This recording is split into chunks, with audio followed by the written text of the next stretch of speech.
Yeah, they're always doing things we don't like.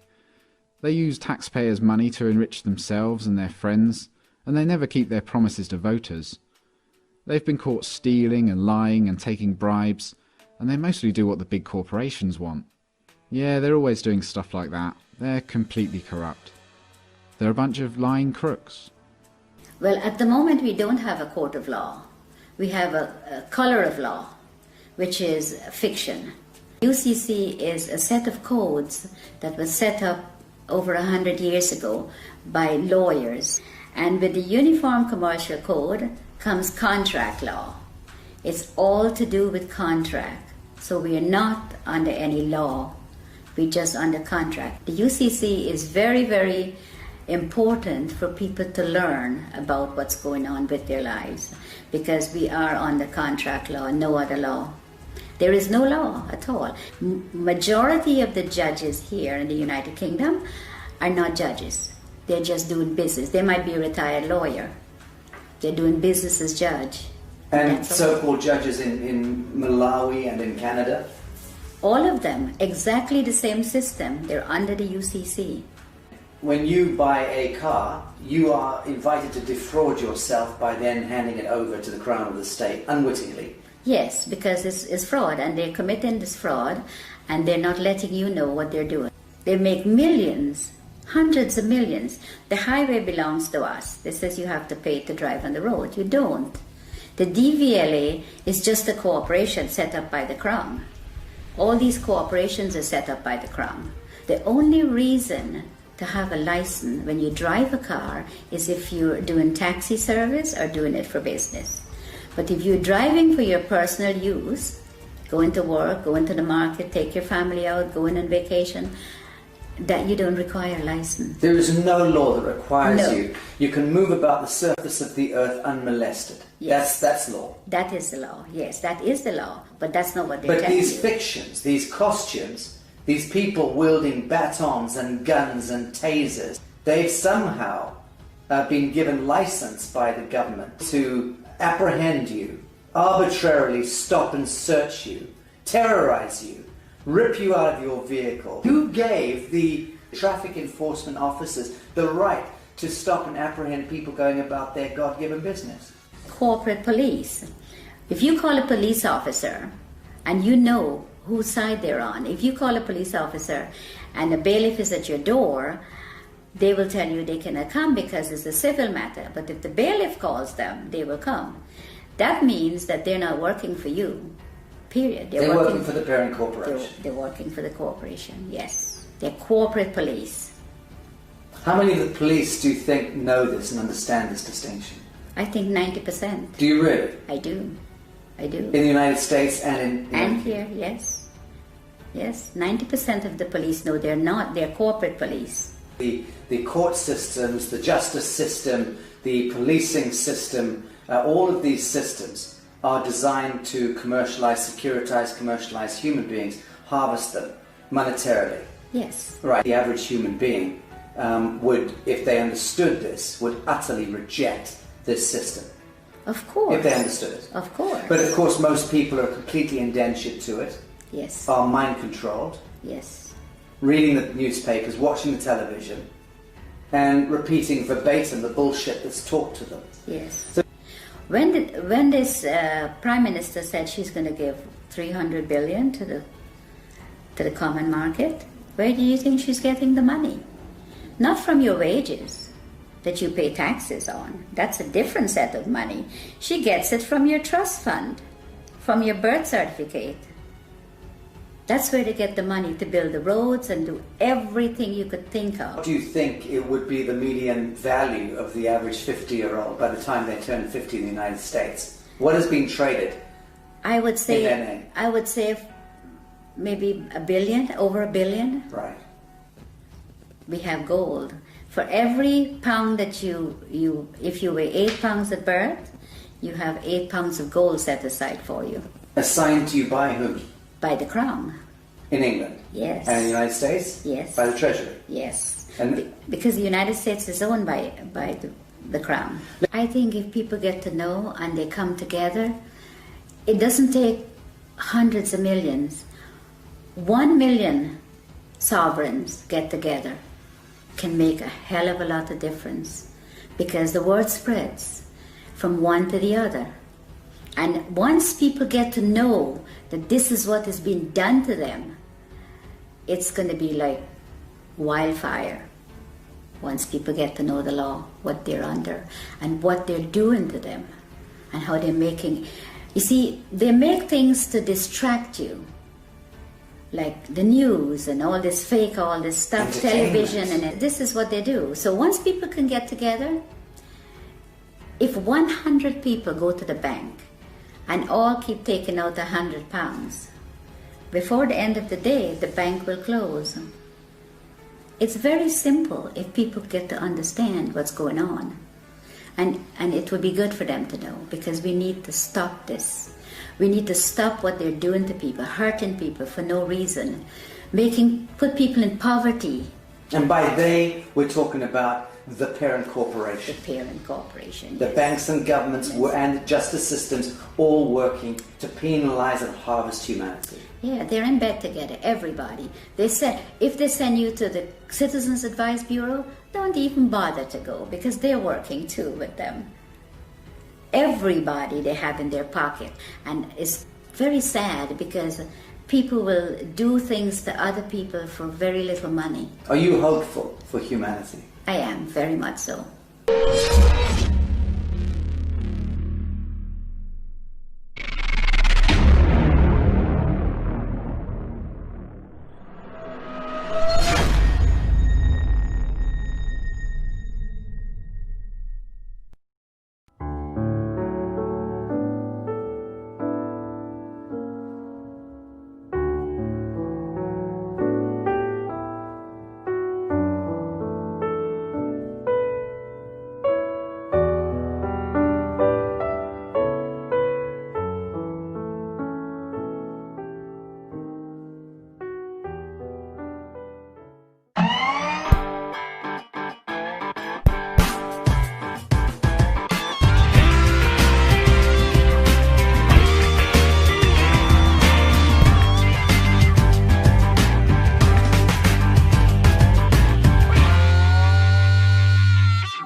Talk to us about the straw man. What exactly is the straw man?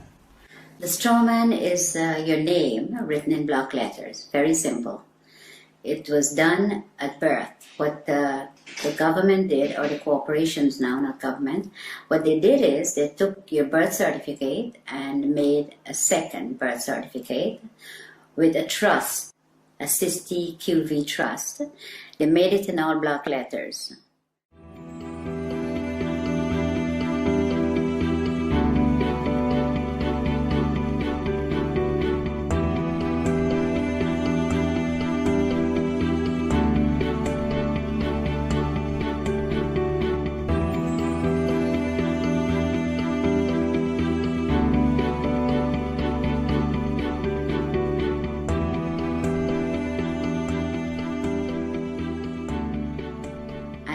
For them to interact with you, they have to interact with you as a fiction, because they're all corporations. Corporation cannot interact with real people.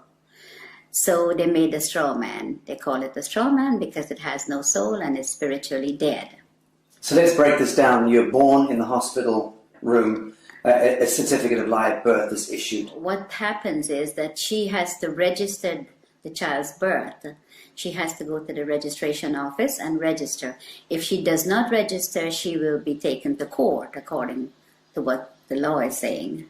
They take the birth certificate that she registered as an informant then that she has the child, and they made a duplicate in all block letters. She didn't, they did. So they've turned a living child now into a trust, fiction. into a fiction. Trust, yes. Which has a certain value allocated to it. Value, yes. Millions of dollars or pounds. And that trust, let's call it a bond, because that effectively becomes traded thereafter. Yes, it becomes warehouse bond for money. So every human being that is being registered to the state or the crown by the mother ends up becoming some kind of a bond that is traded on the stock market. Yes. Without you ever knowing it. Yes, without disclosing. And this is happening since the early 1900s. What they've done is really fraud, because they're fraudulently taking your child's birth certificate and make it into a dead entity. The dead entity birth certificate is making billions of pounds or dollars, depends on which country you're in. So your straw man is considered a dead entity, and the corporation can interact with it. If you have to go to court, it's not going to be in your real name because they don't have it. All they have is the dead entity, and they interact with that.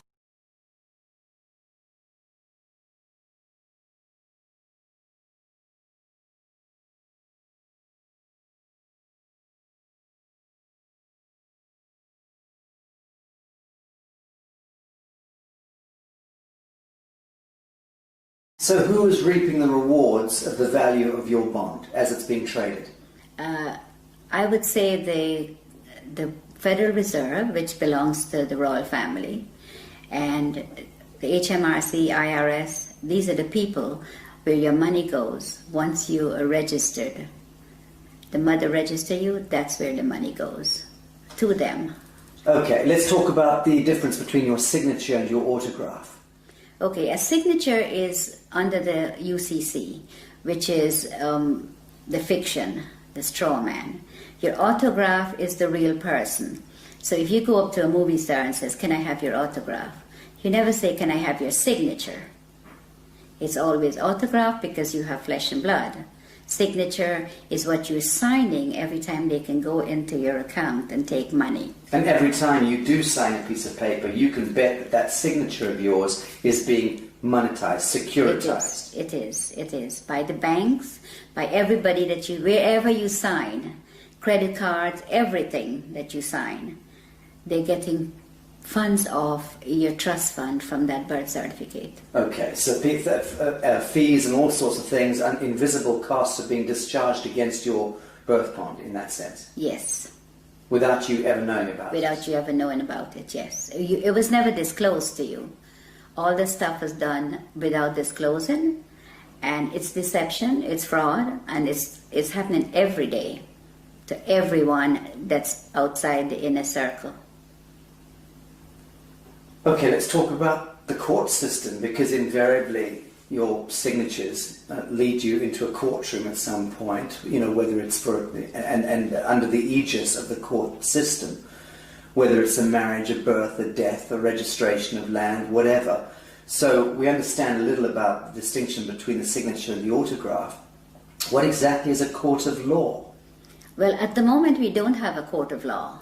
We have a color of law, which is fiction. So when you go into a court system here or America, you walk into a system where there is no law.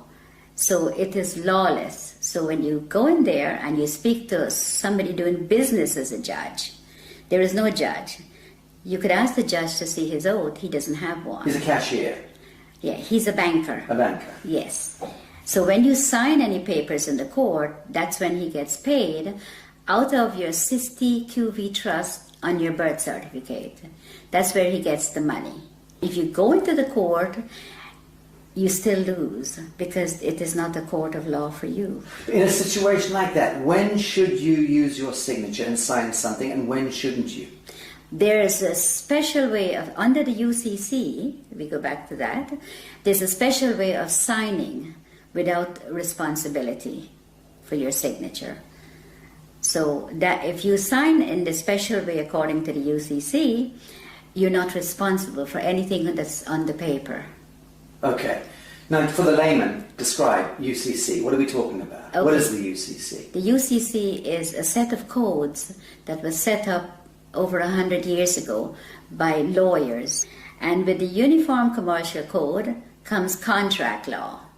It's all to do with contract. So we are not under any law. We're just under contract.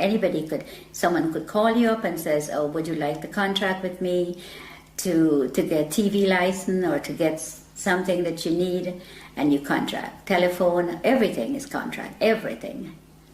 And under the UCC, you do not have to sign a stamp signature or a typed up signature is considered sign under the UCC. So when you get a letter in the mail and it has no signature, or it just have a stamp signature, then it is considered sign. The UCC is very, very important for people to learn about what's going on with their lives, because we are under contract law, no other law. There is no law at all.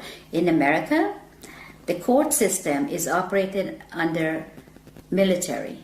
When you walk into a courtroom, I don't care which courtroom, if it's a higher court or a lower court, they're under the military.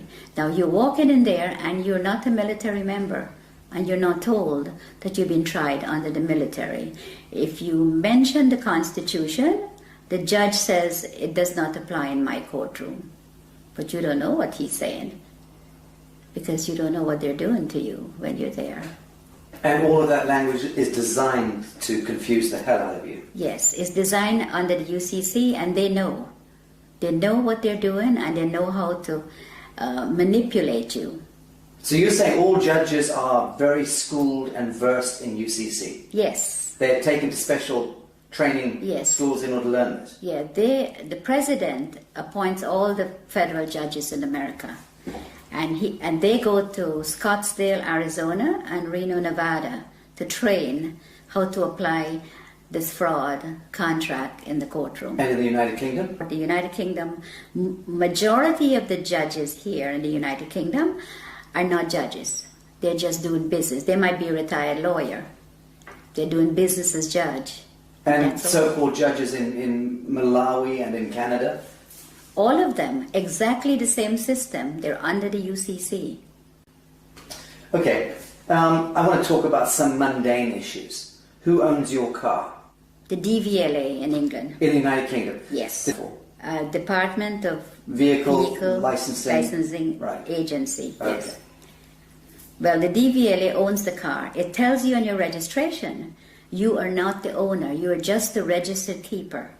Now, if you look up registered keeper, it says the person who is responsible for taking care of the vehicle, pay the taxes, pay the license, pay the insurance, and take care of it. But the DVLA could take it from you anytime they feel like. Crush it. They could clamp it. Because once you've registered it, you've handed it over to the Crown of the state. That's right, yes. It's no longer yours. It's not yours, never. So again, when you buy a car, you are invited to defraud yourself by then handing it over to the Crown of the state, unwittingly. Yes, because it's fraud, and they're committing this fraud, and they're not letting you know what they're doing. They make millions, hundreds of millions. The highway belongs to us. They says you have to pay to drive on the road. You don't. The DVLA is just a corporation set up by the Crown. All these corporations are set up by the Crown. The HMRC, the DVLA, they all do the same thing. So if you look carefully at your registration, it tells you right there. And in the United States of America, it's not the DVLA. What's the equivalent? It's the Department of Motor Vehicles. And again, they invite you to register the vehicle to them. Yes. They become the owner. They become the owner. The only reason to have a license when you drive a car is if you're doing taxi service or doing it for business. But if you're driving for your personal use, going to work, going to the market, take your family out, going on vacation, that you don't require a license. There is no law that requires No. you. You can move about the surface of the earth unmolested. Yes. That's law. That is the law. Yes, that is the law. But that's not what they tell But these you. fictions, these costumes, these people wielding batons and guns and tasers, they've somehow been given license by the government to apprehend you, arbitrarily stop and search you, terrorize you, rip you out of your vehicle. Who gave the traffic enforcement officers the right to stop and apprehend people going about their God-given business? The corporations that they're under. The police are not constables. And the Queen took an oath to represent the sovereign people, which she's not doing. She's now a corporation herself. So the police is under corporate. They're not constables. Constables are the people who that beats the street and get to know your neighborhood and speak to the people. Keeps the peace. Keeps the peace, yes. But they're not constables. They're corporate police. If you call a police officer and you know whose side they're on, if you call a police officer and a bailiff is at your door, they will tell you they cannot come because it's a civil matter. But if the bailiff calls them, they will come. That means that they're not working for you, period. They're working for the parent corporation. They're working for the corporation, yes. They're corporate police. How many of the police do you think know this and understand this distinction? I think 90%. Do you really? I do. In the United States and in... And here, yes. Yes, 90% of the police know they're corporate police. But surely then they understand that they are in serious breach of their foundational oath. And they should thereby surely understand that the Queen of England is in serious breach of her coronation oath, which requires her to intervene if her parliament or government is conducting any cruel and unusual punishments against the people. And it's my understanding that being stopped going about your business in the street and dragged out of your vehicle and beaten with a baton for whatever reason, that to me by definition is cruel and unusual punishment. Okay, but they're given that permission to do that by the corporation they're in. They are given. If they were not given that permission, they could not have done that.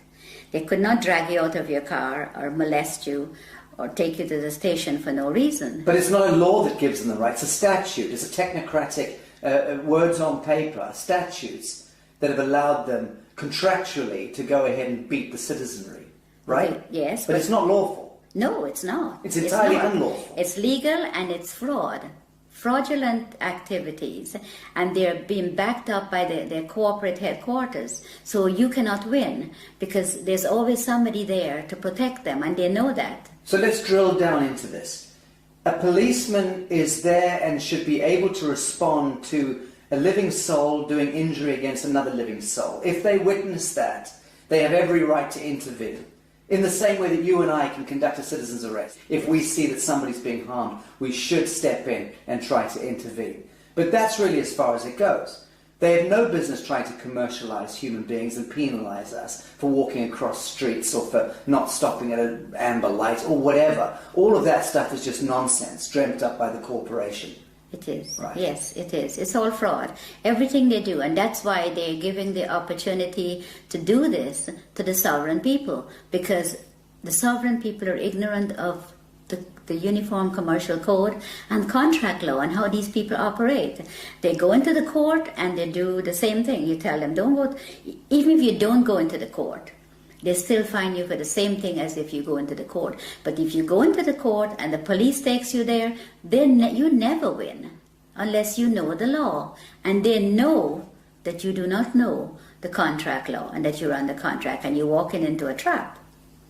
You go in there and the police or whoever is going in there with you, it's always they're the ones who win. You never win. Let's, for instance, say you're driving down the street, you have not hurt anyone, and you got stopped by the police. And the police breathalyze you and says, I have to take you in or I have to fine you. Or both of those. Who did you hurt? Who did you hurt? Who are you going to be paying this money to? You didn't hurt anyone. There's no victim. There's no victim. You have to be a victim under the common law. For there to be a crime. For there to be a crime. It's as simple as that. It is as simple as that, because to give you a ticket or to book you and take you to the station, who did you hurt? There is no one that you have hurt. That's just a commercial penalty. It is a commercial penalty. Okay, so we're getting the picture here that the court systems, the justice system, the policing system, all of these systems are designed to commercialize human beings, harvest them monetarily. Yes. Right. Yes. Very, very little of that expenditure, that energy goes towards keeping the peace. Oh, none of it goes towards keeping the peace. They don't keep the peace. All they do is they create the problem and then they find a solution. And then sell you that solution. Yes. and then penalize you if you don't accept the solution. That's right. Right, sounds like a very rigged casino to me, rotten to the core. It is. And it seems to me that the average human being would, if they understood this, would utterly reject this system.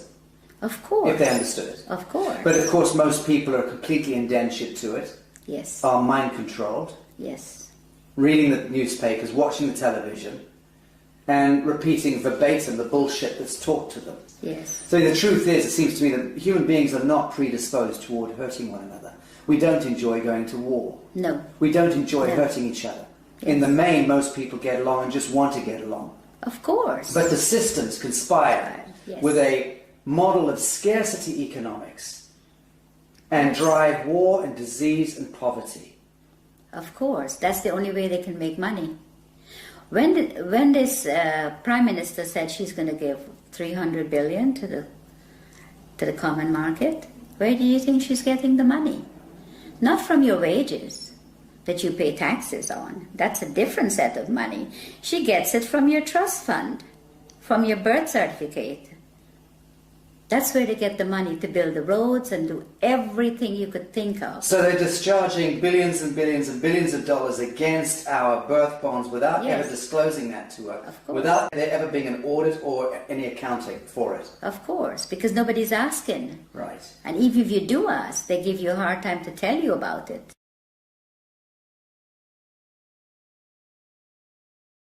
So if you try to go and discover your own birth bond, let's call it that, and you try to discover the true value, how does one go about doing that? You apply to the Federal Reserve for it. There's forms that you can fill in, and you can, once you find the bonds and the serial numbers, you can get it from the Federal Reserve because they have it. And you can then discover the value of your bond? Of course. And the average, let's say, 50-year-old in the United States would be worth what? A 50-year-old in the United States, it could be worth hundreds of millions. But one comment, if you go on the website and you put in your birth certificate number, and it comes up only one, you have hundreds of thousands of people are trading on it. Right. That's only one that you know of. I think what I'm getting at is, what do you think it would be the median value of the average 50-year-old by the time they turn 50 in the United States? What is being traded? I would say, in their name? I would say maybe $1 billion, over $1 billion Right. has been traded. Okay. Because when I checked, on one of my numbers is over 283,000 people are trading on it. Can you imagine how much money that is? So when we hear that the US has a debt of $23 trillion or whatever it is, that fictitious money was all pumped out of the air, but effectively it was discharged against the value of Yes. the people. Yes. Right, so that's where the fiction emerges. Yes. And it becomes this huge imbalance that no one quite understands. How on earth did we get that much money? They just made it up as they go along and tell us what they want to tell us. Yes, but they'll validate the making up of that money by, Yes. on paper, discharging it against the value of Yes. the citizenry. And the citizens' gold, our sovereign gold. We have gold. For every pound that if you weigh 8 pounds at birth, you have 8 pounds of gold set aside for you. Assigned to you by whom? By the Crown. In England? Yes. And in the United States? Yes. By the Treasury? Yes. And Because the United States is owned by the Crown. let's okay. So let's say there's 200 odd nations of the world. There's hundreds and hundreds of small island states, but there's about 200 nation states, big nation states. They are all of them a franchise of the Anglo-American Corporation. Yes. Let's call it that. Yes. And that the Anglo-American Corporation is an extension of the British Crown. Crown, yes. And the British Crown is collateralized by what, or backed by what? Gold. And by the people.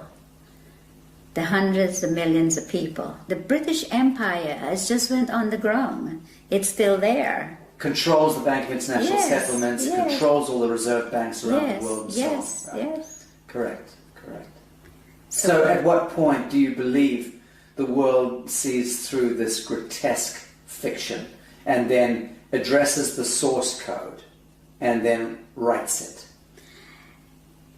I think if people get to know what the UCC and the contract law does, and your straw man is your main problem. Once you can control your straw man, and it is yours and not theirs anymore, then you're in the right path. This is beautiful what you just said. You're talking about reclaiming the fiction that was established, the false light. Yes. Reclaiming the false light that was established in your name, given your identity, so to speak, at birth, without your knowledge. You're talking about us needing to reclaim that false light and step into ourselves, our true selves, as a people of the world, in order to reclaim reality from the fiction. Yes. That's powerful. Yes, it is. And that's what I think everyone needs to do. All the sovereign people that's in poverty and whatever they put us in, that's what we need to do. We need to reclaim that, what they are making money on. That is ours. Then you wouldn't have wars, you wouldn't have people fighting for money, you wouldn't have poor people. Everybody will be okay. Everybody. But they do not want you to. If you do that, that will break down their system, and they do not want that. So once you know, you need to get into it, and you need to start reclaiming your straw man. It is yours. Now, Bibi, you learnt all of this the hard way. You were sitting in your office in the United States running a very successful real estate business a number of years ago. Very successful, selling 20 to 30 properties every month. Yes. You had a lot of your own properties, you were living there with your family. Yes. Life was good. Yes. And into your office walked a corrupt policeman and an IRS agent. Yes. And these gentlemen effectively put you on the spot, told you that there was one of your clients that you were selling a house to was a drug dealer. Yes. And which you had no idea. Yes. How would you know? And they effectively then tried to pin this a crime onto you by suggesting that you were effectively receiving laundered funds. Yes. And out of the blue, your life turned into some grotesque horror story. Yes. You were dragged into court, and the next thing, you were put in prison for 8 years. Yes. Your life destroyed. Yes. And that was where you learnt law. Tell us about this. Well, when I went to trial, and I thought, well, how could they do this? I have shown for 10 years my bank statements, so they see that I had no money was laundered by me. The gentleman I sold the property to brought $5,000 of his own money, and he got a loan from the bank for the difference. And the bank loan officer testified at my trial, but I ended up in prison. And I wondered how they did it. I thought, well, there has to be something that I've missed. I saw in the courtroom what was displayed, it was all acting. Like everybody, like we were in a theater, and they were acting, and I was a victim. Role playing. Yes, the lawyers, the prosecutor, they were all. My lawyer guaranteed my freedom, and I got sentenced to 8 years. Now, when I got locked up, my main aim was to find out how I end up there. Without doing any, I had over $1 million of real estate paid for, money in the bank. My children finished university. We were in a very comfortable, very hard-working family, very comfortable position. And I thought, no, it has to be something wrong, something they did that I couldn't see. And for every single day, for 7 years, I learned every single day. Christmas, birthdays, every day. You studied. I studied. You studied law. Yes. And you understand that you came to understand the highest expression of law, this UCC law. Yes. And what they're doing and how they could get you in there and how they could lie, how they commit fraud. And they all thought they were all laughing when I was found guilty, like, well, they get paid, you see. I didn't know, lots of money. I didn't know at the time. And these people, I was in the prison, and there were hundreds of women that were there that was in the same position as I was. They were tricked into the system. Yes, yes, they didn't do anything. And then once they're in prison, they're having a prison bond issued. Oh, yes. And then their prison bond is traded on the stock market, Yes. making huge amounts of money. With their numbers, yeah. And they're relegated to becoming slave workers. Yes. And no one's told this. No, they get 12 cents per day. The food that was served in the kitchen was from the Gulf War. Cans of meat and all kinds of stuff. And they said the prison is not making any money, and they're telling the people out there that the prisons are losing money, and all these drug dealers and all these people coming into prison, and we don't have enough money. That's a lie. They're making thousands of dollars a day per prisoner. I know it's at least $3,000 a day. Yes. Per prisoner. Yeah, but they invest into the prison system, into Unicor. Prisons for profit. Prisons for profit. Disgusting. And they invest in the prisons, and they make hundreds of billions of dollars. And the prisoners get 12 cents a day, and the food that they feed the prisoners... Not fit for dogs. No, it comes from the farms, and they get tax write-off on it. The chicken may be 2-3 months old, and all kinds of stuff. They serve horse meat for beef. Well, you're about to launch an online workshop and tutorials through the Newark University, teaching UCC and explaining to people from around the world how they can navigate their situation, whatever their situation may be, because all of us are facing penalties and cruel and unusual punishments. Punishments, yeah. But let's discuss something as mundane as a parking ticket, okay? Something that everybody understands. What are the do's and don'ts? You've just gone back to your vehicle and there's a parking ticket on it. It's parking tickets are a contract. You do not have a contract with your council. They put a ticket on there. There's no contract, so you don't have to pay that ticket. So what are your steps? You send the ticket back to them. No contract. And you tell them no contract. They have to produce a contract where you sign to say that if you park somewhere that you're not supposed to, you will have to pay the ticket. I remember someone showing me a ticket not so long ago, and the ticket had a CEO, it says CEO on the ticket, and a signature. CEO? Yes. Chief Executive Officer? Yes. So I sent the ticket back to the CEO, and I asked him when was he there at 8 o'clock at night putting tickets on the cars. It just goes to show that people do not look at their tickets either, because they don't know.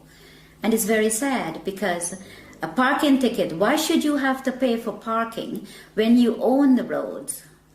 We owned it. We own everything. So you've sent your parking ticket back with no contract on it. What are the next steps that they're likely to take? They would write to you and said you have to pay. If you pay within a certain time, it's only half. You have to pay half of the fine. What's your response? My response is I don't have to pay any, because I don't have a contract with you. So again, you ask them, show me the contract. Yeah. I send them a letter, and I ask them, I said, okay, the person that you addressed in this letter is spiritually dead and have no soul, which is your straw man. The straw man. Yes. And I said that I had not given you permission to use it to make money, and there's a fine behind this of £250,000 every time you use it. They refused to answer, so I sent them, the following letter was a default letter. I says, you're now in default for not responding, because that's what they're going to do to you. So you played law against them? Yes. Good. Yes. So when I sent them that, 5 days later, I received a letter stating that the account is closed and I do not owe. Very good. Thank you for that. Well, that's rather straightforward. Let's discuss mortgages, because this is the bane of most people's existence, is needing to secure their home. Everyone has the right to a home in this world. And mortgages, I mean, what's the etymology of mortgage in the first instance? Death grip, isn't it? Yes, it is. It is. Mortgage means death grip in French. Well, the mortgage is what they do is just a front. Because the minute you miss a payment, when you get a mortgage from the bank, they're after you. The first time you miss a payment, it goes straight into the insurance company that the mortgage company have. And they want you to miss a payment. And they want you to miss a payment because they don't lend you money. But let's go back. Your house is, let's say, worth $100,000. Now, when you apply for a mortgage, they don't have the $100,000. But you come along with your block black capital signature, you sign the application, they then monetize your signature by having $100,000 worth of your value discharged against your treasury bond. Yes. That money they then lend to you, and they double dip because they then get you to pay that money back plus interest. What they do is they don't lend you that. They don't lend you anything. You fill up your papers and you sign. The signature is what they want. Then they tell you, okay, you have to be a good boy and you have to be a good credit and you can borrow from me. So they lend you a piece of paper that you sign with very fine writing in the back. That's where the legalese comes in because that's what they do. Then you sign it, signature. They take that and they tell you, okay, the funds will be ready in 2 to 3 days to come back. The following day with the signature, they go into your trust fund and they get paid the $100,000. They never disclose to you that, okay, we got paid, so the house is now yours. No. They come back when you go in the third day, they've already got their money, they say to you, okay, this is the agreement, you pay so much every month, the interest rate, all that you've already signed for. So now they put the $100,000 on the computer screen for you, so you can finish your house closing. Now that $100,000 is just numbers. It is not money, because they all own the banks. So there's no money pass, no cash, just paper. But they have your $100,000 already. If you don't pay, they take the house. They don't want nothing. They want the property because the money is just paper. It has no value. So the property has value, so they take the property.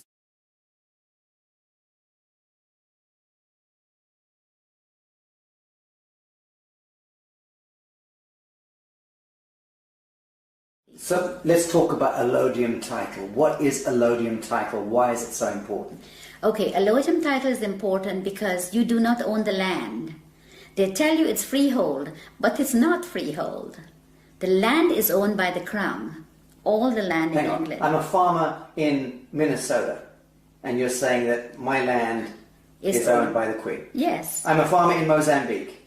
Your land is owned by the Queen. The Queen of England. The Queen of England. She owns all the land. So what happens is you own that piece of brick that's sitting on it that they call freehold or your house. You own that. You don't own the land. So the land, the allodium title, is to own your land. So you can put a sign up and says no trespassing, private property. When you put that sign up, you have to own the land. Because owning the house doesn't mean anything. It's the land they want. See, the bank takes the house, which is part of the Crown, and the Crown owns the land. That's how it works. And you don't own anything. Ever. Ever. You are just a mere user. So long as you are acting as your straw man. Now, when we reclaim ourselves from this fiction, and we do it as a people, many of us do it. Yeah. What then do you see? How do you see the dissolution of government, the dissolution of this behemoth, this Molochite monster that has taken over our lives, indentured us into bonded slavery all around the world, 7 billion souls, owned and controlled, indentured to a couple of hundred National Reserve banks themselves, indentured into the Bank of International Settlements, that controlled through the US Treasury, the Federal Reserve, the IFC, the IMF, the World Bank, and so on, back to the Crown of England, and behind that, the Vatican.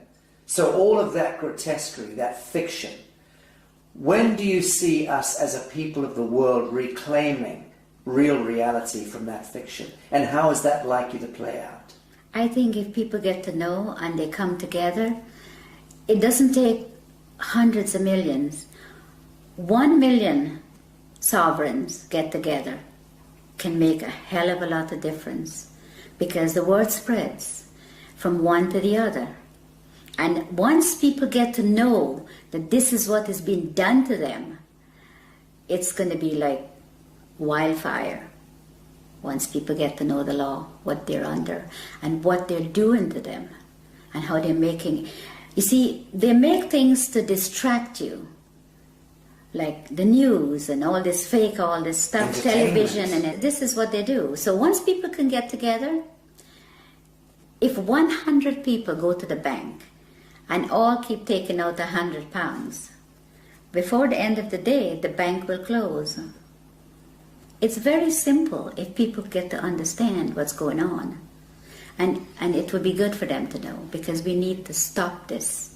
We need to stop what they're doing to people, hurting people for no reason, put people in poverty. And by they, we're talking about the parent corporation. The parent corporation, The yes. banks and governments and justice systems all working to penalise and harvest humanity. Yeah, they're in bed together, everybody. They said, if they send you to the Citizens Advice Bureau, don't even bother to go, because they're working too with them. Everybody they have in their pocket. And it's very sad, because people will do things to other people for very little money. Are you hopeful for humanity? I am, very much so. Bibi Bacchus, thank you. Okay. I love you, I do love you.